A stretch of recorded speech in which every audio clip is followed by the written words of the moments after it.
Ayindawo Aphiri am'mudzi mwa Phungwa m'dera la mfumu yaikulu Kayimbe m'boma la Dowa ali ndi ngolo, njinga ya moto komanso angomaliza kumene kumanga nyumba ya malata. Poyamba iwowa ndi banja lawo amakhala m'nyumba ya udzu imenenso inali yaying'ono kwambiri. Kuphatikiza apo kunyenchera kunapalana ubwenzi ndi anthu pa khomo pawo. Koma izi ndi mbiri yakale.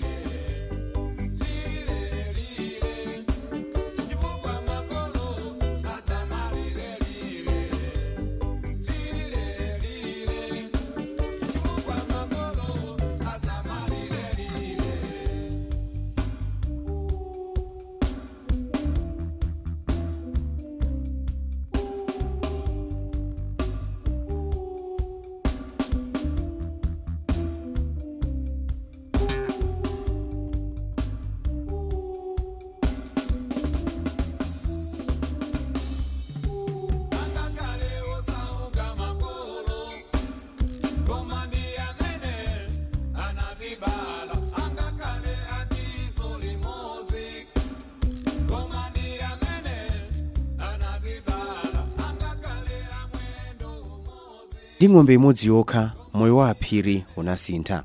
Pakadali pano Aphiri ndi mlimi ndipo kudzera mu gulu la alimi a ng'ombe za mkaka la Mpasa iwowa ayamba kupindula kale ndi ulimiwu. Akafuna chakudya cha thanzi yankho lawo ndi mkaka umene ng'ombeyi imapereka. Kumunda nako akafuna manyowa samachita kudwala mutu.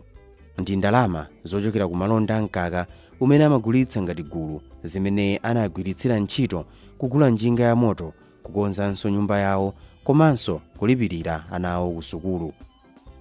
Tinacheza nawo ndipo akuti ndi mwezi umodzi wokha pa chaka umene amakhala off, apatu ndi pamene ng'ombeyi ili ndi bere. Kupatula apa Aphiri akuti akupindula kwambiri pokhala mu gulu pamodzi ndi anzawo kamba kuti kudzera mu gululi iwo tsono akudziwa kapangidwe ka chakudya chochulukitsa mkaka umene ng'ombe yawo imatulutsa. Akudziwa za mankhwala opereka kwa ng'ombe yawo ikadwala komanso michere imene ng'ombezi zimenera kupatsidwa ndi nthawi yake yochitira izi. Choyambirira ndene kuti phindu limene timapeza loyambirira ni manyowa. Ng'ombe ija ikangobwera poyambirira chimene timapindula ni manyowa. Ngati munda wathu nali chipalamba nthawi yomweyo kungothira manyowa, chaka chapatsogolo chake kumapeza mbewu yabwino. Lachiwiri ndi tsopano ng'ombe ija ikashwana ndi timayamba kukama mkaka umene timapezamo chakudya chokwanira monga thanzi pa khomo pano. Mukhoza kuona ndithu ana kumwana onyenchera kupezeka ndikuti ni minyama zangochitika mwadzidzidzi zoti zosayembekezeka. Mwana onyenchera sangapezeke kwa chapindula yani la mkaka muli thanzi. Kugulitsa mkaka ndetu anu ake timanyadira kunena kuti kuno kudeire kusonyeza kuti ndeire kashi chifukwa mu mkakamo muli thanzi komanso chuma. Ndalama sisowa kwenekwene ayi komanso ngakhale kuti mwina lero yakusowa koma pobwereka sipangasowa chifukwa munthu achiyembekezo. Timalandira ndalama mwezi uliwonse kungoyamba kukama ndio kuti mwina pa ofu timakhala mwina mwezi umodzi tikati tili ku dry kuti ng'ombe ija yandikira kuti izibereka koma makhala nthawi zonse phindu la mkaka. Kugulitsa mkaka ndetu anu ake timanyadira kunena kuti kuno kudeire kusonyeza kuti ndeire kashi chifukwa mu mkakamo muli thanzi komanso chuma. Ndalama sisowa kwenekwene ayi komanso ngakhale kuti mwina lero yakusowa koma pobwereka sipangasowa chifukwa munthu achiyembekezo. Timalandira ndalama mwezi uliwonse kungoyamba kukama ndio kuti mwina pa ofu timakhala mwina mwezi umodzi tikati tili ku dry kuti ng'ombe ija yandikira kuti izibereka koma makhala nthawi zonse phindu la mkaka. Choyambirira choti zeru zimene ineyo mwina nimaperewedwa timatha kugawana zeru. Mulimi wina amakhala luso lina lowonjezera kuti ng'ombe yakuti zibereka mkaka ochuluka timamfunsa anzathu mmatani nimasakaniza zakudya zotere pali michere yakuti ng'ombe ija izipasa mkaka ochuluka. Potero ndi kuti zeru zimene timapasana pa group aja zimatithandizira kuti ulimi wathu zipita chitsogolo. Pali pano ndi mmene tilili pano mwina ngakhale inonso ndinu mboni kuti mukamaona ziphapha zimene zionekazi, mukamaona nyumba imene ndikugonayi poyamba kanali kabwinja kanali pano koma chifukwa cha ng'ombeyi yathandizira kuti tipite chitsogolo. Ndio panopo ndiyembekeza kuti nyumba iyi kwa ine ndiona kuti ikuchepa koma ndi mmene zichitikirapo chifukwa ng'ombe tsopano muona pali nsulu pambalipa imeneyi ikadzamba so kubereka ndi kuti nzaka maziri zimene zikandipatsa phindu lochuluka kuposa mmene ndilipezera pali pano.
Alimi akamakamba za phindu limene akulipeza pena zimaoneka ngati zongogwa m'mbale, komatu tisayiwale kuti sikadzakokha kaopa kulaula. Ndi khama komanso masomphenya amene amapangitsa kuti alimi apindule pa ntchito yawo. Mmodzi momwemo mwa aphungwa muli mayi Marieta Chauma amene akuti amadzuka mmawa uliwonse kusamalira ng'ombe zawo ziwiri kuonesetsa kuti zili ndi chakudya chokwanira, madzi okwanira, kupatula kuonesetsanso kuti mbewu zawo zakumunda zili bwino. Nawo Achauwa ndi mmodzi mwa alimi amene akupha makwacha kudzera mu ulimi wa ng'ombe za mkaka. Umene ndikupanga ine ndi wa ng'ombe za mkaka, ndipo mu ng'ombe za mkaka napezamo phindu lalikulu kwambiri. Phindu loyambirira ndi nyumba imene mukuiona apayi. Ndinamangitsa nyumbayi mosavutikira kuchokera mu ulimi wa mkaka, ndipo ndinagula njinga yakapalasa yonyamulira zakudya za ng'ombeyi, ndipo kucholera apo chakudya pakhomo panga pano ndipo ndichosasowa.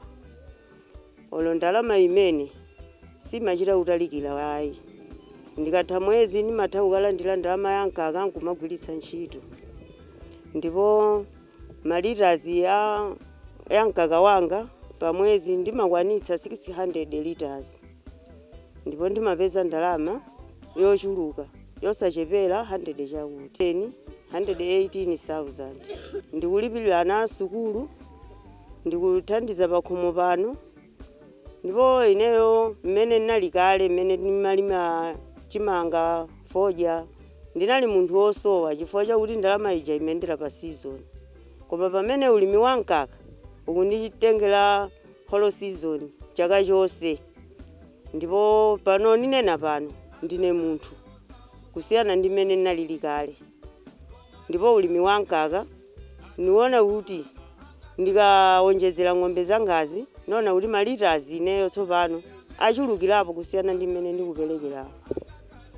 Ndipo mgulu limeneli ineyo ndikupeza maphunziro kasamalidwe ka mkaka, komanso ndikupeza ulimi wa kumunda sukundivuta pogula feteleza kucholera mu mkaka, ndipo ndikugula feteleza mosavuta. Pamene kale ndimango kagula zilosi za nkhuku ndimaona kuti nakwanitsa pa ulimi wanga, koma lero ndikulimira feteleza ndipo osachepera matumba 10-12 akufika pa chaka, pamene nthawi imeneyo sindimakwanitsa ngakhale bagi limodzi la feteleza. Ulimi wa ng'ombe ukundithandiza kwambiri chifukwa chakuti ine mkalelo nimalima 1 to start. Koma lero nimangopatsa anthu aganyu kuti akandilimire kumunda. Manyowa nimatenga sochuluka kuthira munda mwanga. Ndipo phindu limene naliona loyambilira linayamba ndi manyowawo. Nkuona kuti mbewu zanga zusintha pa munda wanga. Ndewe kenako nkathira feteleza ayi ndithu chitsogolo ndenayenda. Ndipo zakumbuyo so siningayang'ani. Pano ndine limi wolimba kujolera mulimi wa ng'ombe za nkaka. Ndipo ine ndikukulimbikitsani amayi ndi abambo kuti ulimi wa nkaka koma tuchovera chitsogolo azanu. Ndipo munthu amene anganyoze ulimi wa nkaka ameneyo niona ngati maganizo ake sali bwino kwenikweni. Apopo timafuna kuti munthu ngakhala ni ng'ombe za nkaka kaulimi pang'ono uchitekonso kumundako. Koma ulimi wa ng'ombe za nkaka ni saname ndi chaka chonse umakhala papeyi. Ndipo ine nimadzinyadira pa ine nekha kuti ndine mphunzitsi osaphunzira koma ndikulandira 118 pa mwezi. Mwezi ndi mwezi pa miyezi 12 nimakhala ndikulandira ndalama kudzera mulimi wa ng'ombe za nkaka. Pamene nikalima foja ambuyo nikangoyipeza July niziro August ndine mphawi. Ndiponso nkumakhala m'maganyu. Ngakhale magulu osiyanasiyana akulimbikitsa alimi kukhala m'magulu kuti athe kukwaniritsa zokhumba zawo mosavuta, sizophweka kukhala pagulu ndi kugwirira ntchito limodzi ndi alimi anzako makamaka kumbali yogawana zidutswa za phindu. Amachisawo Chitete ndi mlembi wamkulu wa gulu la Mpasa Milk Backing, ndipo mwazina akufotokoza momwe gululi limachitira ntchito zake komanso phindu limene alimi akulipeza pokhala mamembala a gulu la Mpasa. Mpasa Milk Backing Group ndi gulu limene ndilokhazikika mu January la cheya namba 1985. Ndipo gululi linagayidwa m'mazoni atatu. Mazoni amene wawa ku zoni iliyonseyo kuli komiti aying'ono imene imendetsa zintchito zina kudera kumeneko. Monga moja anenera akaleso acheya gulu ndi lambiri. Kuchuluka kwa gulu limeneli anthu amene akufuna ng'ombe ndi amene akupeza ng'ombe. Mwachidule akufuna ng'ombe ndi anthu ambiri amene ali ndi ng'ombe ndi ochepa. Komano chifukwa cha mwambo umene udakhazikika kuti amene wapeza kokanga chepe timatha kugawirako munthu wina. Uja tanena kuti wa pass on munthu amene wapindula ng'ombe pano pa Backing Group. Ikaswa mwana wa mkazi amakhala ndi nthawi kuti amapatsa koso mzake. Ndi chifukwa chake zonena kuti ng'ombe pachiyambi zinali 100 chakuti pano pa zipa 500 chakuti kapena ma beneficiary ali 300 chakuti kudzera mu ndondomeko imeneyi. Maphindu ndi ambiri ngati muchasanenera alimi ena, koma maphindu loyamba kwenikweni chifukwa chokhala pagulu anthu akutha kuphunzitsidwa kasamalidwe ka ng'ombe za nkaka. Akuthanso kupeza ziweto kudzera pagulu chifukwa opereka kapena othandiza amathandiza pagulu ndi anthu akakhala membala akutha kupeza ziweto kudzera pagulu. Maphindu ena ndi amene amapita mwina pa munthu mwini akapeza ng'ombe ija ndimene akamagwiritsa ntchito akupeza manyowa akuthira kumunda, akakama nkaka kumwa nkaka pakhomo pake, akagulitsa nkaka kupeza ndalama zogwiritsa ntchito pakhomo mwina school fees, ena amanga nyumba. Palali mena samene atha kugula njinga za buffalo pantengo kuno kuti mati ndingo odula, koma mulimi wa ng'ombe za nkaka adautenga kuti ndi ochipa 120,000 akwanisa kugula alimi. Ngati alimi mavuto amene akupezeka kwambiri ndi makamaka tinganene ansika uja. Nsika ende ndizoona ulipo. Anthu ambiri amabwera kuti akufuna kugula nkaka koma mtengo umene timagulidwa maona ngati kuti ndi otsika. Chifukwa ine ngati secretary tikamaonkhetsera ndalama zimene timalowetsa mu ng'ombe kuti tilutsire nkaka pena pake sizifanana ndi ndalama zimene akutigulira nkaka.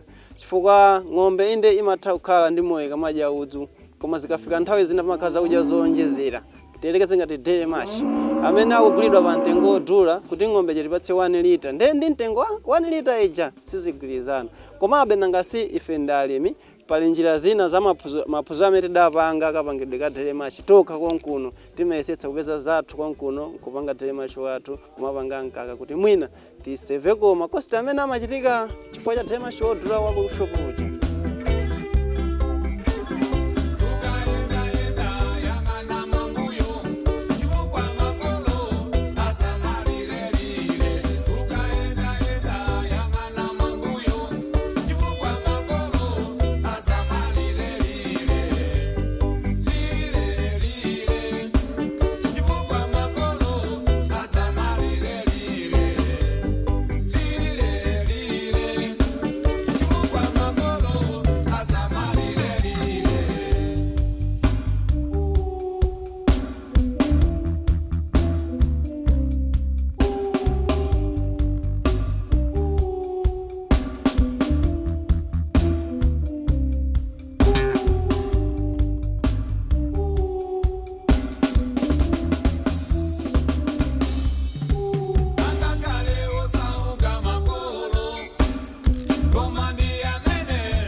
Pali zipangizo zosiyanasiyana zimene zimapezeka makamaka timagwisa ntchito deya.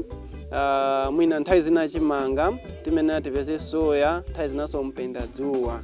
Tikatero timakalowanso pano zinthu timagula ku shopu ngati pali michere imene imachedwa MCP ma abbreviation ena akhoza kuti chipani komano ati ndi monocalcium phosphate amene timaphatikiza ndi deya uja soya kapena mpenda dzuwa ndi michere imeneyoyo kuti tipange tikayipanga tero timakhala tapanga tire mashi amene tipatse ng'ombe yathu. Tikamachitsa ng'ombe yathu imathopereka mkaka woyamba poyamba makhala wa quality yabwino, kachiwiribe mkaka chomachuluka.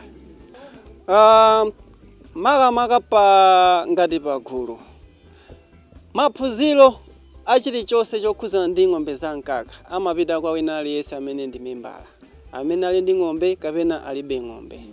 Komano kupezeka kwa ng'ombe amene alibe ng'ombe timaonesesa kuti aliyense apeze ng'ombe, komano timazipeza through person program chatanena ija. Moti kwa amene alibe panopa tikuyembekezera kuti zimene zaswapa apa zikakulakulapo tipatsa mu season ikubwerayi. Koma khumbo lathu ndonena kuti aliyense amene ndi membala kuno kutere adzakwanitsa kukhala ndi ng'ombe.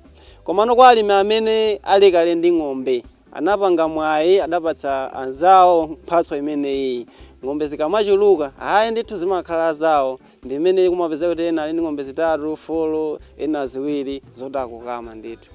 Ifeyo ngati gulu chinthu choyamba chimene timaona kuti sopena pake chikuti psinja chimene boma limene litatiganizira. Ife tikamapereka mkaka wathu kwa processor, ikamabwera timati payment voucher, imapeza kuti adulapo ndalama withholding tax imene akuti ikupita kwa MRA 3% ya ndalama imene tatani tayipeza nthawi imene chayo. Komano ndi zimene tikunena kapezedwe ka ndalamayi timaona ngati kuti msonkho upena pake ukutipweteka. Chifukwa ndalama imene munthu amawerengera ikachisidwa 3% maza kuti ndalama chatani yatsika. 2 boma limayenera kuti pena pake lizindikire kuti ma cooperative akhoza kupanga zinthu paokha nkwambaso kumagulitsa. Chifukwa ndikunena nchonena kuti cooperative ifikapo cooperative ikufunika kuti amale Bureau of Standards kuti mwina adzapange certify kuti akhoza kupanga izi. Zimene process imene iyi pena pake imakhala ngati kuti ndiyodula imene magulu ambiri sakutha kukwanitsa. Ndi zimene zopangitsa kuti masomphenya amene magulu ambiri amakhala nawo azithera mundera. Chifukwa nthawi zina masomphenya amakhala ndi kanthawi. Pa nthawi imene mugaza kuti pofika nthawi kuti tipanga zakuti chifukwa kuti akuchedwetsani mapezeka kuti period yapita pomadzapanga kuseli kumwina malonda azinthu zimene maziganizira adutsa. Nde china chimene timaona ngati boma litatithandizira nthawi zambiri nangasi process amakhala mwina kulilongwe kuti ayende kubwera kunoko kuchoka pa Chimwazi apa sipali bwino makamakanse ndi nyengo inawavula. Nthawi zina timatokha ndi mkaka wambiri umene timatotenga 1000 liters pa tsiku mwina 1500 pa tsiku. Nde akamabwera every 2 days amakhala kutenga mkaka wambiri. Nde kukakha kuti kulivula nthawi zina amadandaula chani mayendedwe apapa kuti mwina galimoto ichona zimene zimapangisa kuti nthawi zina mkaka wonongeke ngakhale sizichulukira. Komano ngati nkhani ya nsewu apa zimafunika abo masatatiganizira olo nkhani timanenanso ya mafactory ang'onoang'onowa atayilimbikitsa kuti mwina ena athe kupanganso konkuno tizitha kugulitsa konkuno kumapanganso ndalama konkuno. Nkhani ya alimi pagulu la mpasa ndi chitsimikizo chinanso choti mu ulimi muli chuma ndithu. Polimbikitsa ntchito za ulimi zosiyanasiyana, boma, mabungwe komanso anthu ena okhudzidwa akuthandizira pa ntchito yochepetsa ndipo mtsogolomo kuthetseratu umphawi m'madera akumudzi.